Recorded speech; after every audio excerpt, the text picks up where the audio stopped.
I never thought questioning everything I believed in would lead me to finding the love of my life.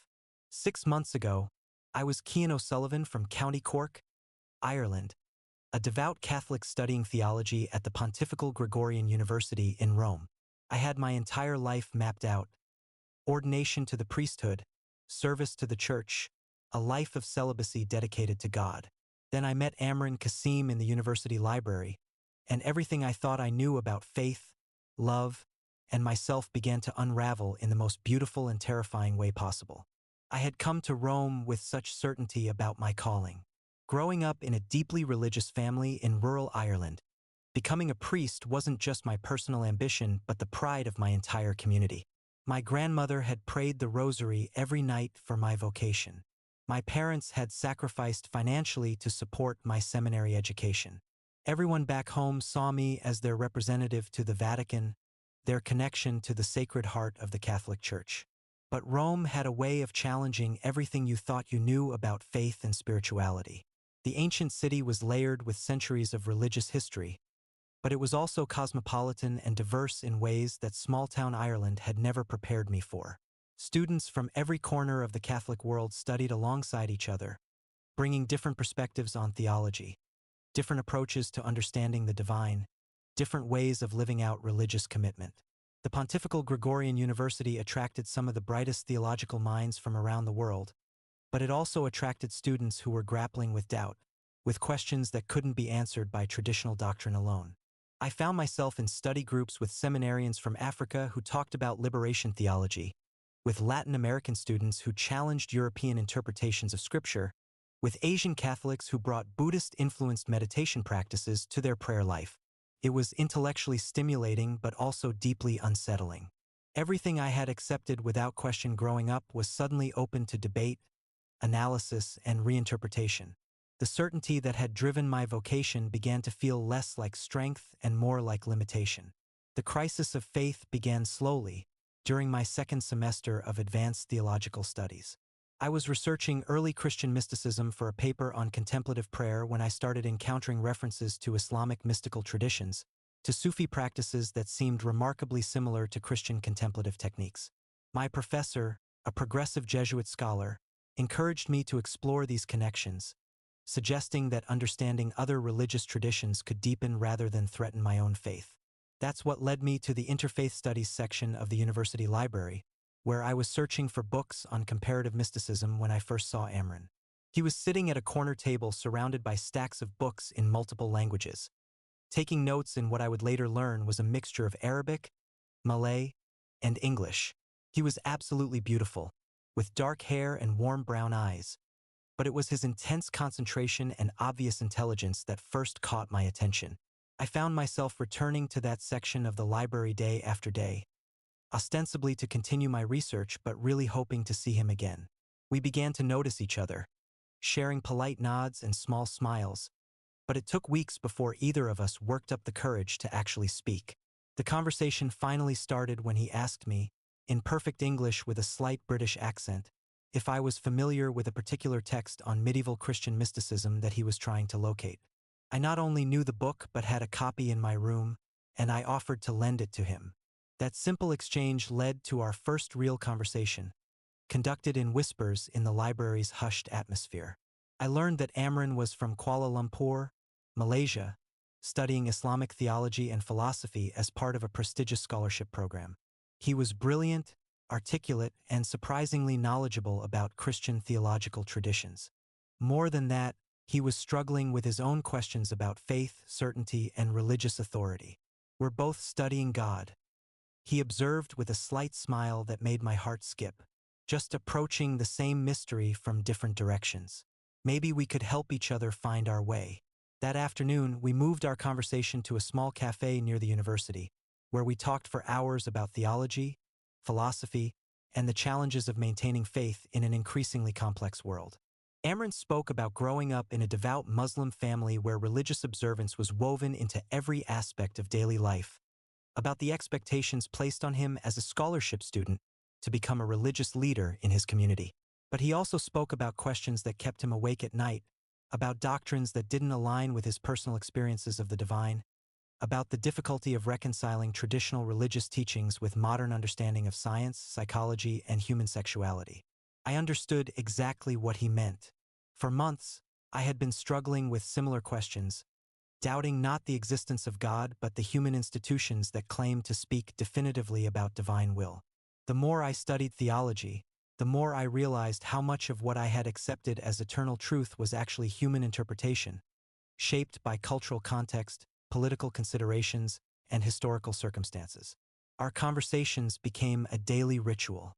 Every afternoon after classes, we would meet at the same cafe and talk about everything and nothing. The theology we were studying, the books we were reading, our families back home, our fears about the future. Gradually, these intellectual discussions became more personal, more intimate.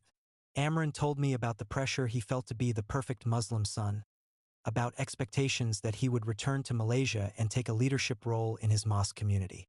He spoke about struggling with aspects of traditional Islamic teaching that felt restrictive or outdated, about wanting to find a way to honor his faith while also being true to his own understanding of spirituality and morality.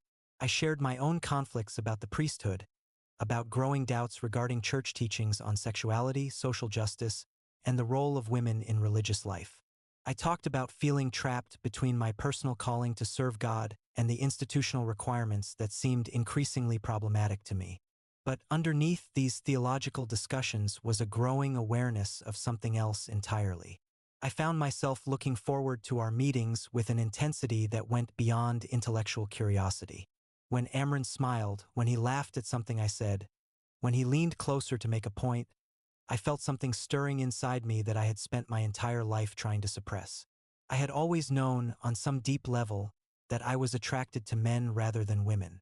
But growing up in Catholic Ireland, this knowledge was something to be buried, confessed, and overcome through prayer and discipline. The path to priesthood had seemed like a solution. If I was called to celibacy anyway, then my lack of attraction to women wouldn't matter. I could channel all my emotional and spiritual energy into serving God rather than confronting uncomfortable truths about my sexuality. But being around Amran was making it impossible to maintain this careful compartmentalization. He was intelligent, kind, deeply spiritual, and devastatingly attractive. More than that, there was something in the way he looked at me sometimes, a warmth and interest that made me wonder if the feelings I was developing might not be entirely one-sided. The breakthrough came during our 6th week of daily meetings, when we were discussing the concept of divine love in both Christian and Islamic mystical traditions. Amran was explaining how Sufi poets like Rumi used romantic imagery to describe the soul's relationship with Allah, how human love could be a pathway to understanding divine love rather than a distraction from it. In Christianity, we're taught that romantic love is separate from spiritual love. I said, thinking about the Church's teachings on celibacy and the separation between earthly and heavenly concerns. But what you're describing sounds like integration rather than separation, like human love and divine love could enhance each other rather than competing. Amran looked at me with an expression I couldn't quite read. Maybe the problem isn't love itself, he said quietly. Maybe the problem is the fear of love, the belief that we have to choose between loving God and loving each other. What if they're not opposites? What if loving someone deeply, completely, authentically, could actually bring us closer to understanding the divine? The conversation felt charged with possibility and danger. We were talking about theology, but we were also talking about us, about the feelings that were growing between us despite all the religious and cultural barriers that should have prevented them. That evening, I couldn't concentrate on my studies. I kept thinking about Amran's words, about the possibility that love didn't have to be the enemy of faith. I had been raised to believe that romantic and sexual desires were temptations to be overcome, obstacles to spiritual development. But what if that understanding was wrong? What if the capacity to love deeply was actually a gift from God rather than a rebellion against divine will? The next day, I found Amran waiting for me at our usual table in the library, but instead of his typical stack of theological texts, he had only a single book, a collection of Sufi poetry in English translation. When I sat down, he pushed the book toward me, open to a specific page. "Read this," he said softly, pointing to a poem by Hafez about divine love manifesting through human connection.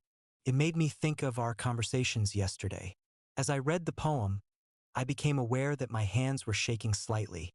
The words described exactly what I had been feeling but hadn't been able to articulate. The sense that my growing feelings for Amran weren't separate from my spiritual life but somehow connected to it, that the love I was discovering might be sacred rather than sinful. When I looked up, Amran was watching me intently. "Kian," he said, his voice barely above a whisper. "I need to tell you something. These past few weeks, talking with you, getting to know you, have been the most meaningful of my life. But somewhere along the way, my feelings for you have become more than just intellectual friendship." My heart started pounding so hard I was sure other library patrons could hear it. "Are you saying what I think you're saying?" I asked, hardly able to believe this conversation was really happening. "I'm saying that I think I'm falling in love with you," he replied, his eyes never leaving mine. "I'm saying that despite everything we've been taught about our respective faiths, despite all the reasons this should be impossible, you've become the most important person in my life." Before I could respond, he continued, "I know this is complicated. I know we're both supposed to be focusing on our religious studies, supposed to be preparing for lives of service to our communities. I know our families and our faith traditions would struggle to understand. But I can't pretend anymore that what I feel for you is just friendship." The honesty and vulnerability in his words broke through every defense I had been maintaining. "I love you too," I whispered, the words feeling both terrifying and completely right. "I've been trying to convince myself that what I was feeling was just admiration or intellectual connection, but it's so much more than that." That afternoon, we left the library together and walked through the streets of Rome, both of us amazed that we had finally said what we had been thinking for weeks. The ancient city felt different somehow, more beautiful and full of possibility. We ended up in a small church near the Pantheon, sitting in the back pew and talking in hushed voices about what this meant, what we wanted, what we were afraid of. The irony wasn't lost on either of us. Two men studying to be religious leaders, falling in love in the shadow of the Vatican. Everything about our situation seemed impossible, but the connection between us felt more real and sacred than anything either of us had experienced in our formal religious studies. That night, Amran invited me to his apartment, a small studio near the university that he shared with another international student who was away for the weekend. We spent hours just talking, sitting close together on his narrow couch, gradually becoming more physically affectionate as the evening progressed. When he finally kissed me, it was gentle and tentative, giving me every opportunity to pull away if I wanted to. But pulling away was the last thing I wanted to do. I kissed him back with all the longing and desire I had been suppressing for months, and he responded by deepening the kiss, his arms coming around me to hold me close. We didn't make love that night. We were both too overwhelmed by the magnitude of what was happening between us. But we held each other, talking quietly about our fears and hopes, gradually falling asleep wrapped in each other's arms. When I woke up the next morning beside him, I felt like my entire life had just begun. The next few weeks were the happiest and most conflicted of my life. Amran and I were deeply in love, spending every possible moment together, but we were also both struggling with the implications of our relationship for our religious studies and our future plans. My crisis of faith, which had begun as intellectual questioning, became much more personal and urgent. How could I pursue ordination to the Catholic priesthood while being in love with another man? How could I take vows of celibacy when I had discovered a capacity for love that felt sacred and life-giving? More fundamentally, how could I continue to represent a religious institution that would condemn the most meaningful relationship of my life? Amran was facing similar conflicts within his Islamic context. While Islam doesn't require celibacy for religious leaders, it does have strict teachings about homosexuality that would make our relationship unacceptable to his family and community.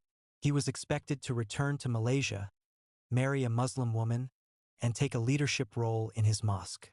Our love affair represented a complete departure from the life path that had been laid out for him since childhood.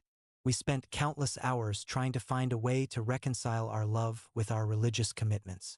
We studied progressive interpretations of Scripture, researched historical examples of same-sex relationships in religious contexts, and explored theological arguments for inclusion and acceptance. Some of what we found was encouraging, but much of it confirmed our fears that our respective religious institutions were not ready to accept relationships like ours.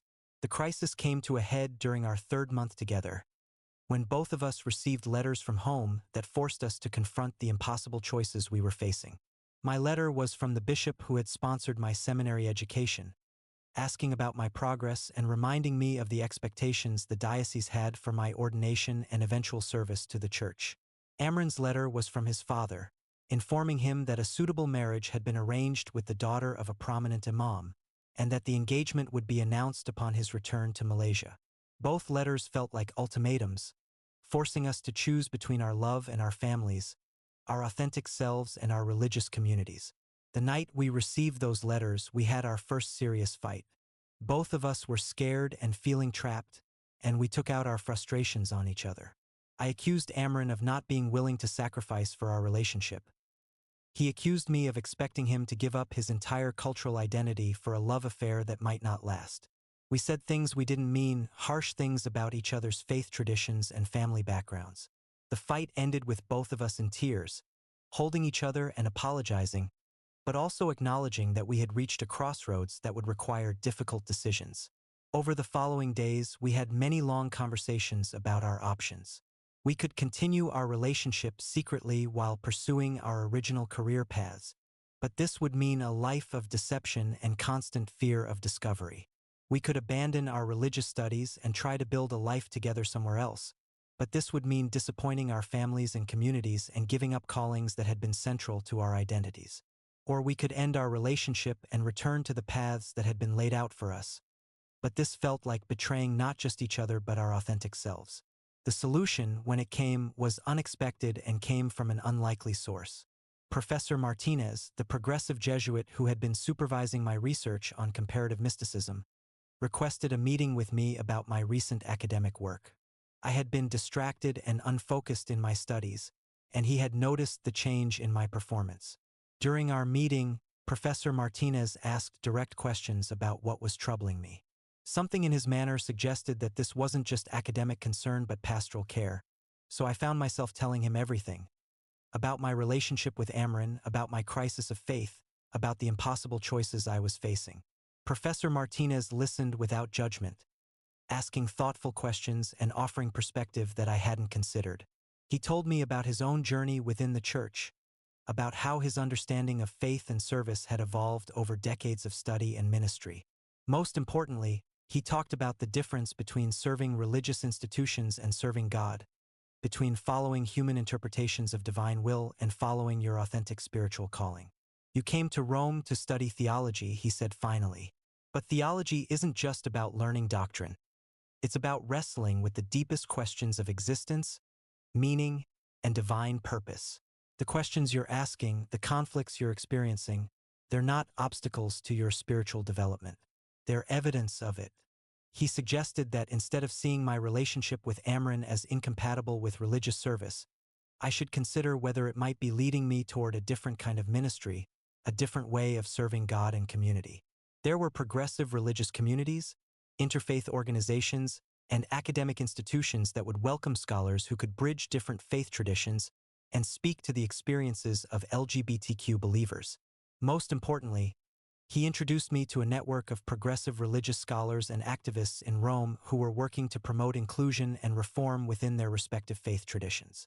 This community included Catholic priests who were advocating for married clergy and LGBTQ inclusion, Muslim scholars who were developing progressive interpretations of Islamic law, and interfaith activists who were building bridges across religious divides.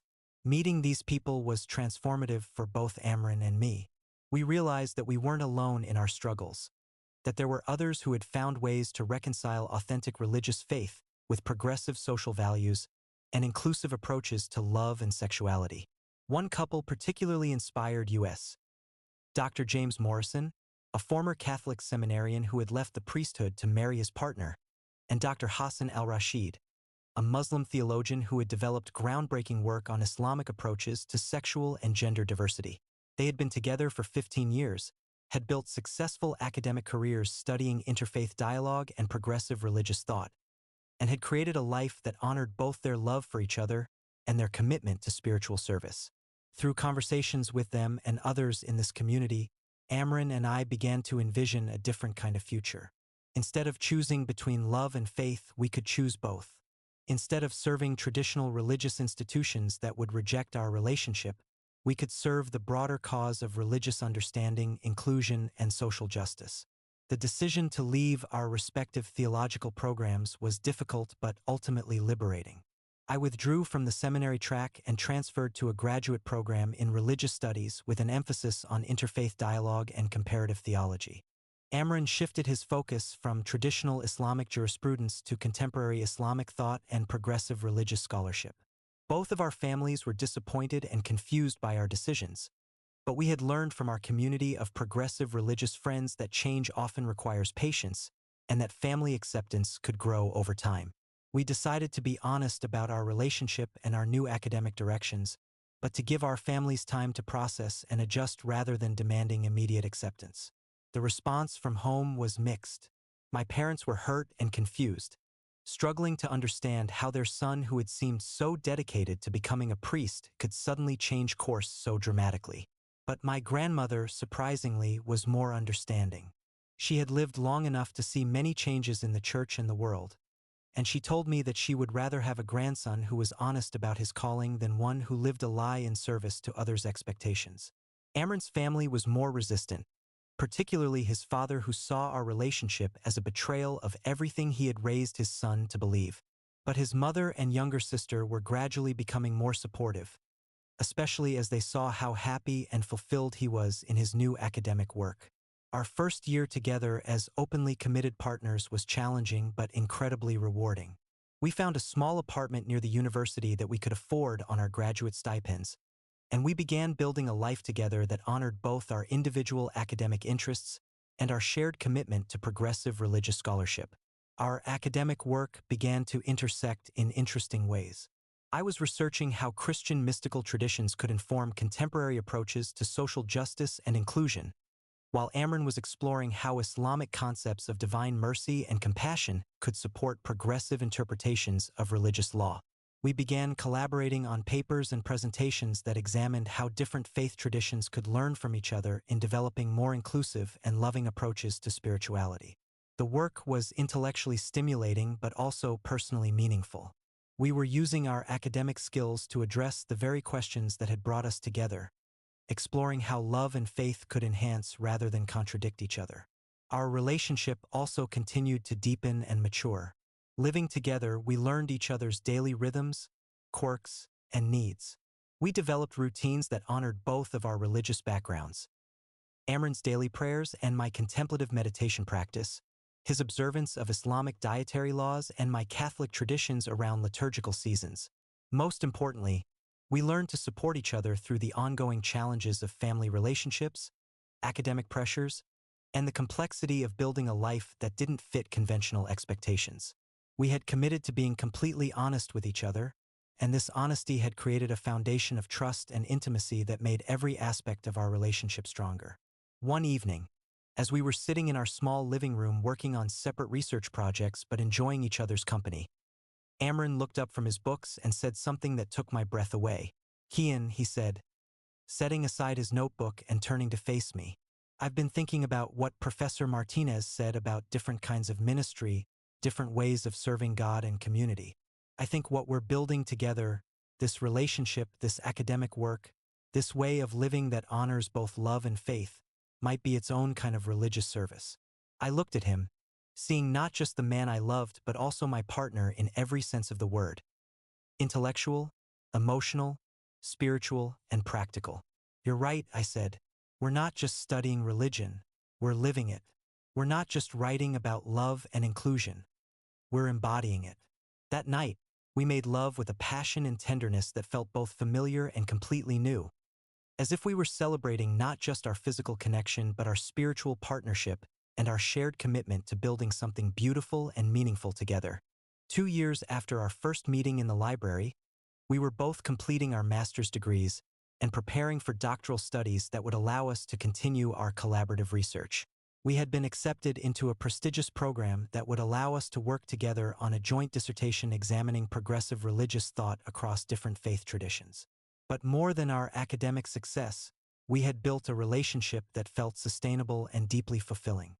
We had learned to navigate the challenges of interfaith partnership, family expectations, and social acceptance while maintaining our individual identities and our shared commitment to each other.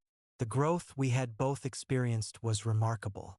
The uncertain young Catholic seminarian who had been afraid of his own desires had become a confident scholar of religious studies who could speak eloquently about the intersection of faith and sexuality. The conflicted Muslim theology student who had felt trapped between traditional expectations and personal authenticity had become a respected voice for progressive Islamic thought. Together, we had created something neither of us could have achieved alone. A relationship that was intellectually stimulating, emotionally fulfilling, and spiritually nourishing. We were living proof that love and faith could enhance rather than contradict each other, that authentic religious commitment could embrace rather than reject sexual and romantic diversity. As we prepared for the next phase of our academic careers and our life together, I reflected on how much had changed since that first nervous conversation in the library.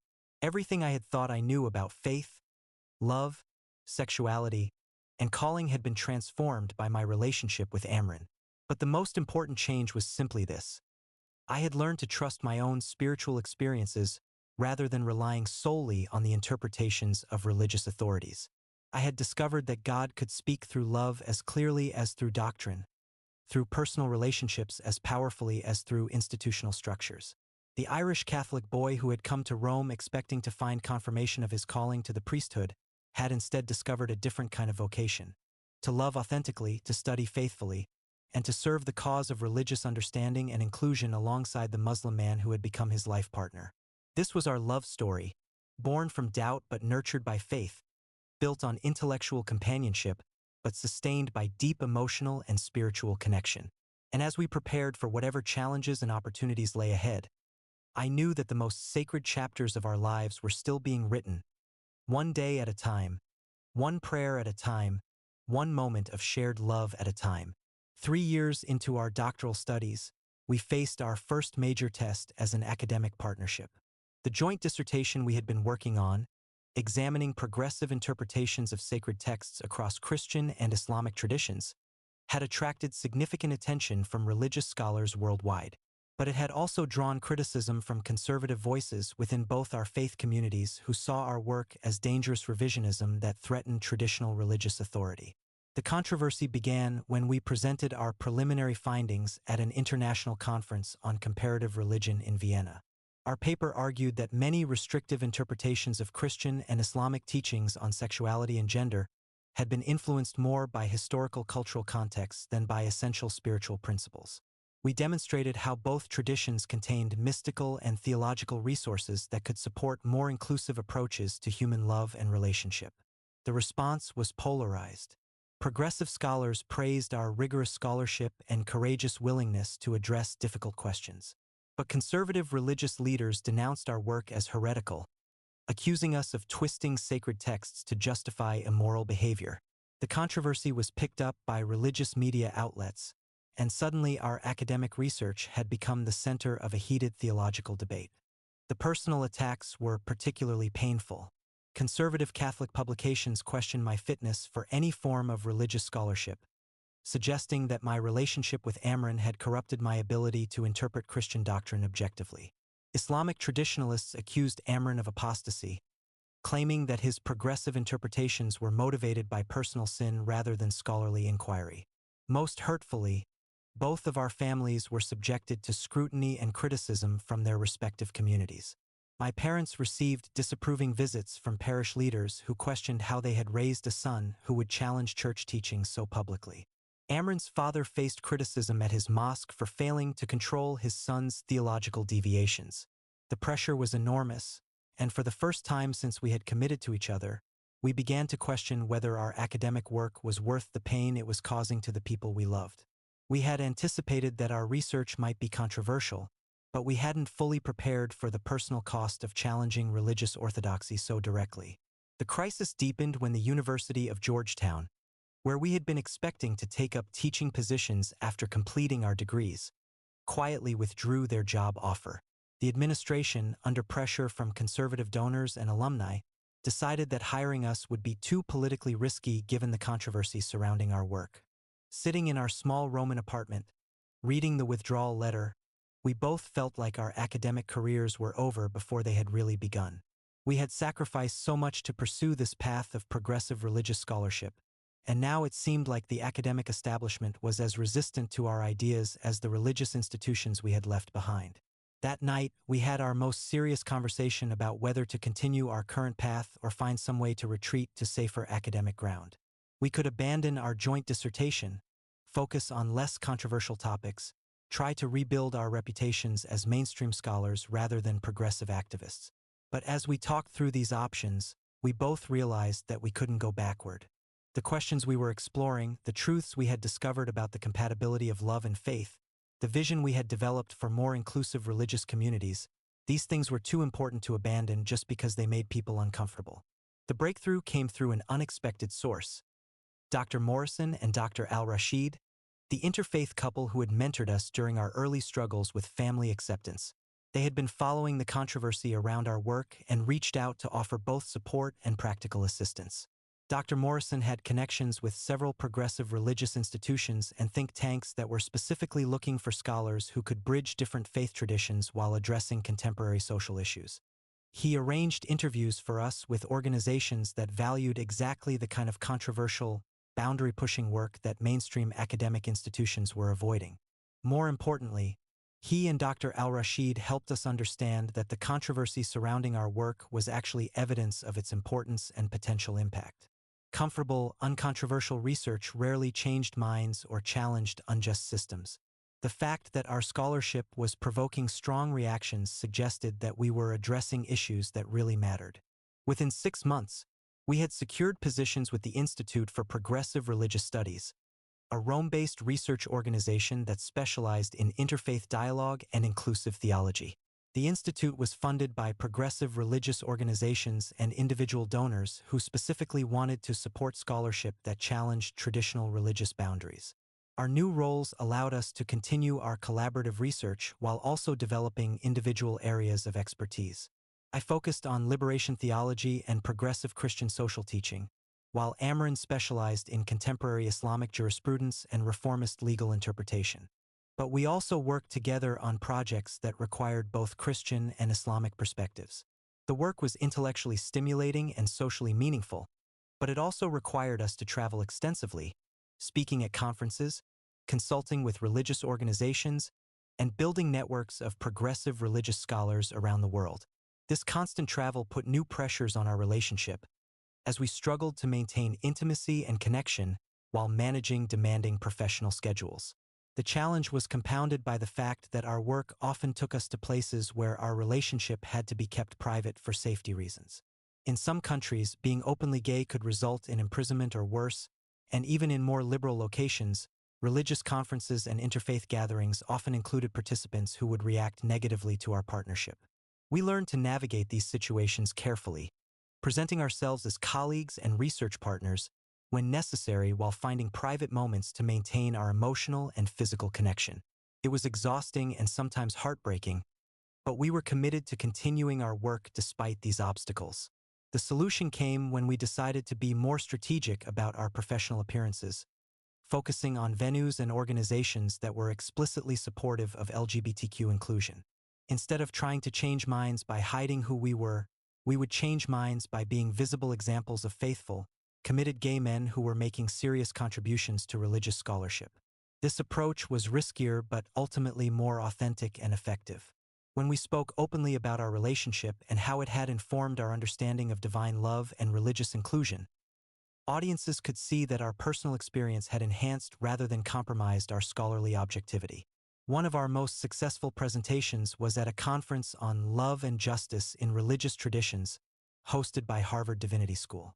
We spoke about how our relationship had led us to discover theological resources for inclusion that we might never have found if we had remained closeted. The response was overwhelmingly positive, with many participants expressing gratitude for our courage in sharing such personal insights. That presentation was recorded and widely shared online, bringing our work to the attention of progressive religious communities around the world. We began receiving invitations to speak at churches, mosques, and interfaith organizations that were struggling with questions of LGBTQ inclusion, and seeking theological resources to support more welcoming approaches. These speaking engagements were deeply meaningful but also emotionally challenging. We would often meet LGBTQ believers who had been rejected by their faith communities, parents who were struggling to reconcile their religious beliefs with their love for gay children, and religious leaders who wanted to be more inclusive but didn't know how to defend progressive positions theologically. Our work was making a real difference in people's lives, but it also exposed us to the deep pain caused by religious rejection and discrimination. There were times when the weight of these encounters was almost overwhelming, when we questioned whether we had the strength to continue serving as bridges between religious tradition and progressive social values. The most difficult moment came when we were invited to speak at a Muslim community center in London that was trying to develop a more inclusive approach to LGBTQ members. The event was disrupted by protesters who accused the center of hosting apostates and blasphemers. During the confrontation, Ayaan was physically threatened by someone who accused him of corrupting Islamic teaching for personal gain. That night, in our London hotel room, Ayaan broke down completely. The stress of being constantly criticized by members of his own faith community, combined with the fear and adrenaline from the confrontation, left him questioning whether our work was worth the personal cost. I held him as he cried, feeling helpless in the face of his pain but also angry at the religious extremism that made our work necessary but dangerous. We had chosen to dedicate our lives to building bridges between faith and inclusion, but sometimes those bridges seemed impossible to construct in the face of such determined opposition. The next morning, however, we received a letter that changed our perspective completely. It was from a young Muslim man in Manchester who had attended our presentation despite the protests.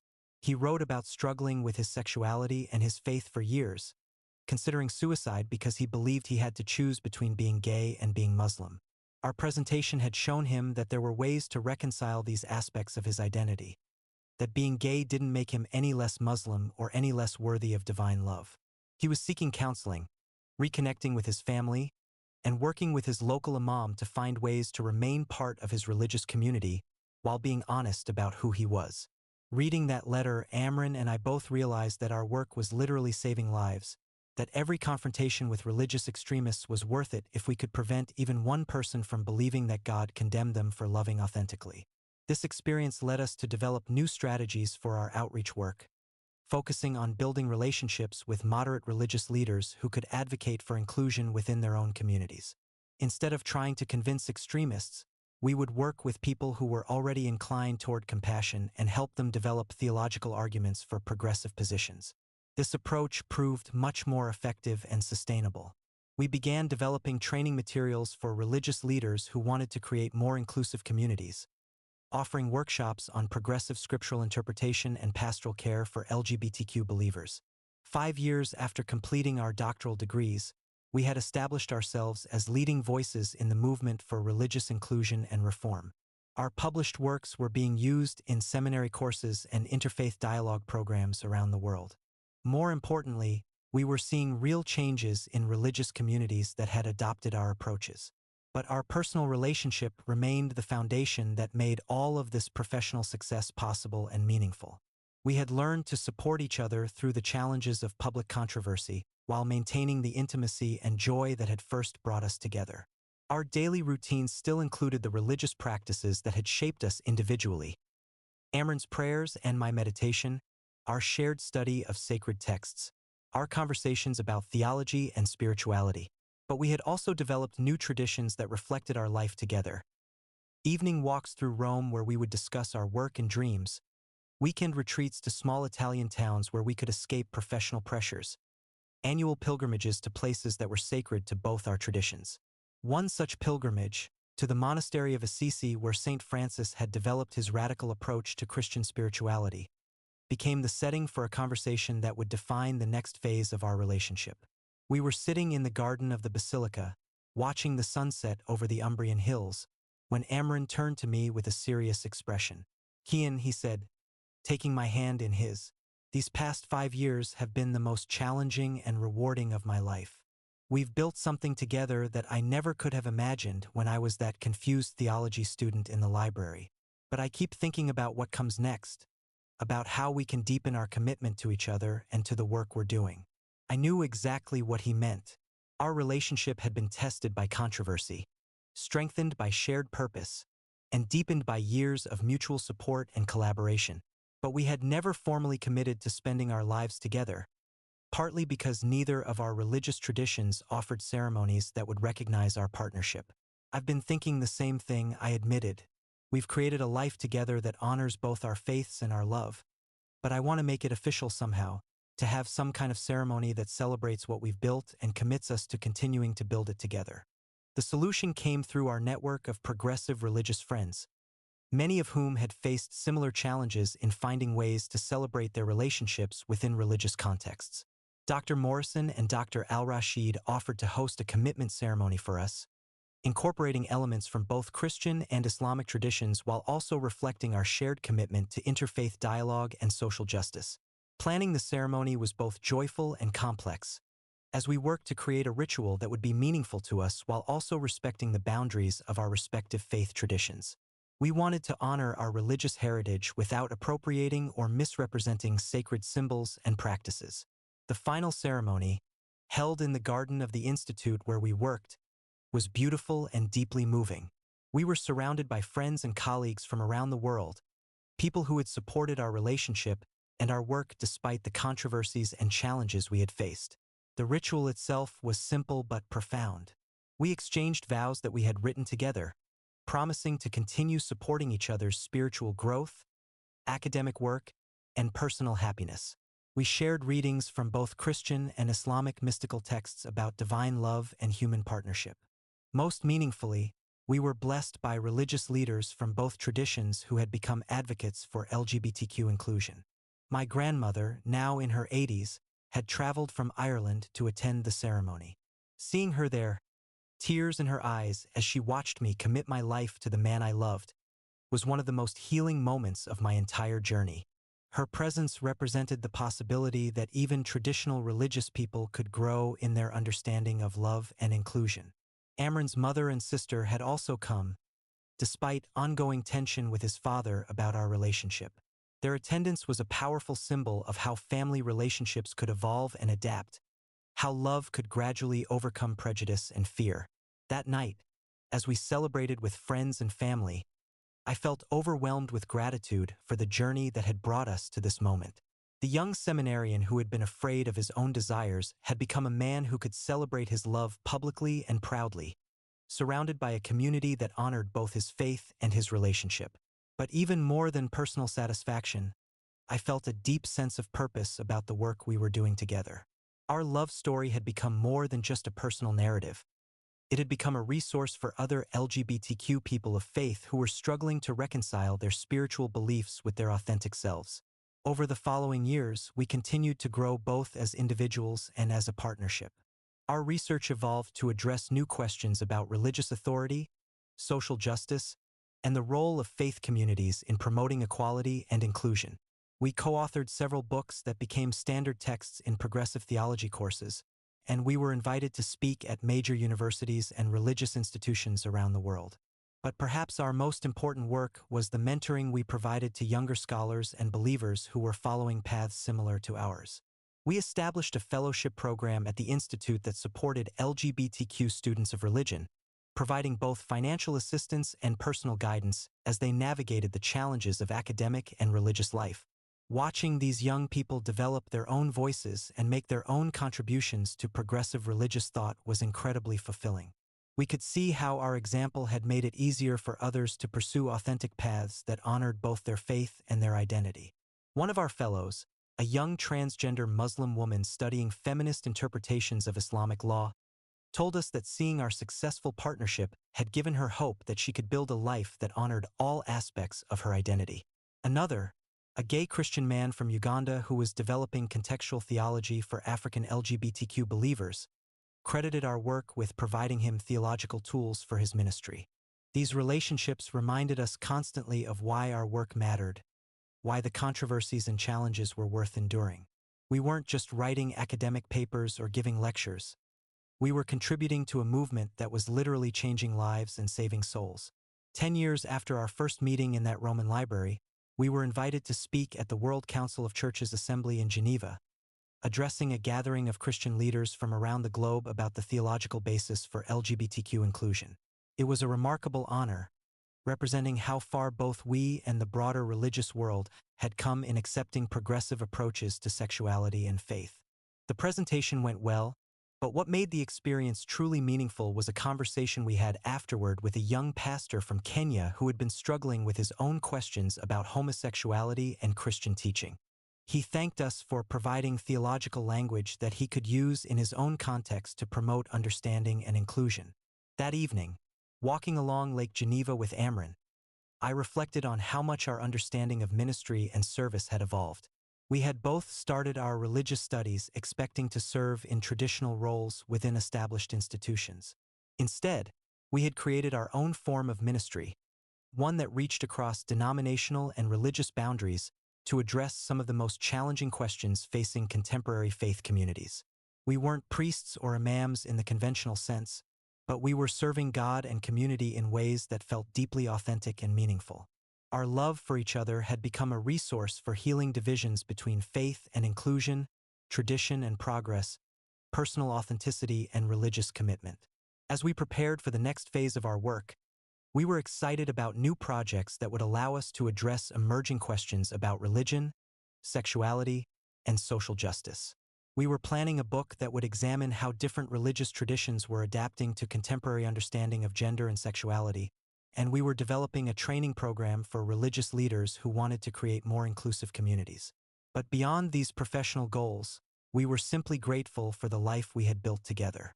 The uncertain young men who had met in a Roman library, both struggling with impossible choices between faith and authenticity, had become confident partners who had found ways to honor both their religious heritage and their love for each other.